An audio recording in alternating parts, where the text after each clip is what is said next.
Salut à tous les passionnés du ballon rond. Bienvenue sur la chaîne.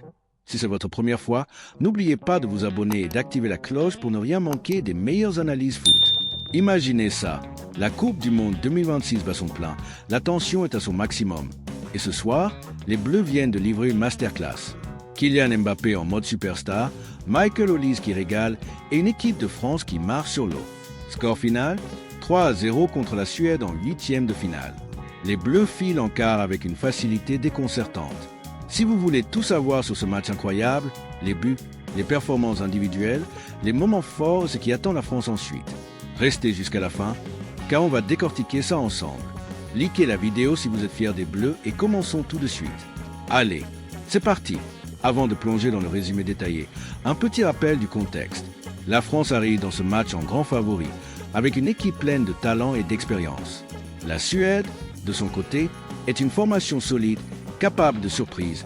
Mais face à cette vague bleue, ils vont vite comprendre que la soirée va être longue, point entrons directement dans le vif du sujet.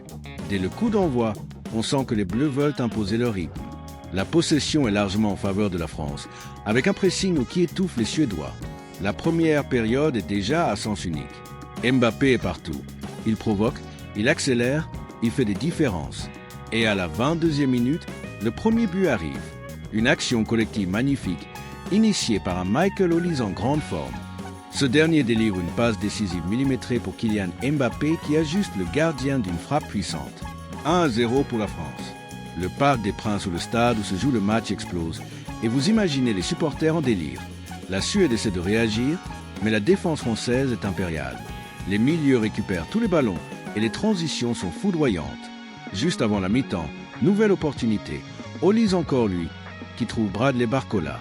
Le jeune attaquant ne se pose pas de questions et conclut d'une belle reprise. 2-0 à la pause. Les Bleus sont déjà en totale maîtrise. En seconde période, la France gère tranquillement tout en continuant à produire du jeu. Mbappé n'est pas rassasié. À la 68e minute, il signe son doublé sur une action individuelle de classe mondiale. Crochet, accélération et une frappe enroulée imparable. 3-0. C'est la délivrance totale. Les remplaçants entrent, l'équipe tourne et la Suède baisse pavillon. Statistiquement, la France domine dans tous les domaines.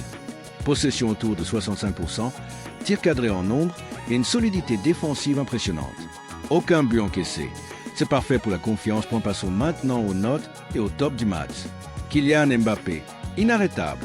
2 buts, une implication constante. Il est clairement au sommet de son article. On parle d'un joueur qui porte l'équipe sur ses épaules. Ses appels de balles, sa vitesse, sa finition. Tout y est. Il envoie un message clair à tous les concurrents. La France est candidate sérieuse au titre. Michael Olise, l'homme du match pour beaucoup. 2 passes décisives, un jeu de passes incroyable et une activité défensive surprenante. Il a complètement transformé le côté droit. Son entente avec Mbappé fait rêver. Les Bleus ont trouvé un joyau. Bradley Barcola, efficace et clinique. Son but est important et il apporte de la fraîcheur. Il confirme qu'il a sa place dans ce groupe.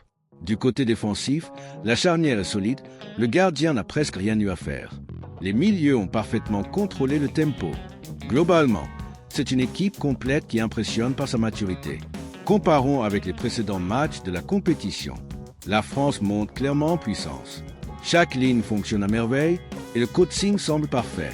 C'est une version encore plus aboutie que lors des dernières grandes compétitions sur les réseaux. C'est l'explosion. Les hashtags équipe de France et hashtag Mbappé explosent. Les supporters célèbrent cette victoire éclatante. Des anciens joueurs et consultants parlent d'une équipe irrésistible et d'un Mbappé sur une autre planète. Les images des célébrations sont magnifiques. Les joueurs qui se regroupent, le public qui chante à tue-tête. Même les commentateurs étaient impressionnés par la fluidité du jeu français. Petit clin d'œil aux supporters, cette victoire fait du bien après une phase de groupes intenses. L'ambiance dans le groupe est au top et ça se ressent sur le terrain maintenant. Parlons de l'avenir. En quart de finale, la France affrontera probablement le Paraguay ou une autre équipe issue des 16e. Ce sera un match différent. Plus fermé peut-être, mais avec cette forme, les Bleus ont toutes les cartes en main. Tactiquement, le système mis en place permet une grande variété d'attaques. Jeu de possession, transition rapide et coups de pied arrêtés bien travaillés. L'absence de blessés majeurs est un gros plus point, on peut aussi parler du mental. Cette équipe semble libérée, confiante et prête à aller jusqu'au bout. Mbappé motive tout le monde, les jeunes apportent de la fraîcheur, les cadres encadrent parfaitement.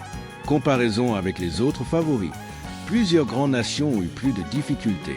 La France apparaît comme l'une des équipes les plus abouties du tournoi pour l'instant point. Pour rester dans l'actualité chaude, on note aussi que le mercato continue en parallèle. Des mouvements importants comme le départ de Gonzalo Ramos du PSG vers l'AC Milan montrent que les clubs français restent attractifs sur le marché européen. Du côté de l'OM, des changements d'entraîneurs sont en cours avec l'arrivée probable de Bruno Genesio. Nice renforce au milieu avec Laurent Abergel. Le PSG, de son côté, reste très actif pour renforcer son attaque. Ces infos mercato montrent que le football français est en pleine effervescence, aussi bien sur le terrain international que dans les clubs. Voilà les amis, on arrive à la fin de cette vidéo. Une victoire éclatante 3-0 contre la Suède, des Bleus en pleine confiance et un Mbappé qui continue d'écrire l'histoire. Qu'est-ce que vous en pensez? Est-ce que la France peut aller jusqu'au titre? Dites-moi tout en commentaire. Si la vidéo vous a plu, mettez un gros pouce bleu, partagez-la avec vos amis supporters et abonnez-vous pour plus d'analyses, résumés et news foot. On se retrouve très vite pour le prochain match des Bleus. Merci à tous d'avoir regardé jusqu'au bout. Force aux Bleus et à très bientôt. Allez la France! Ballon de football.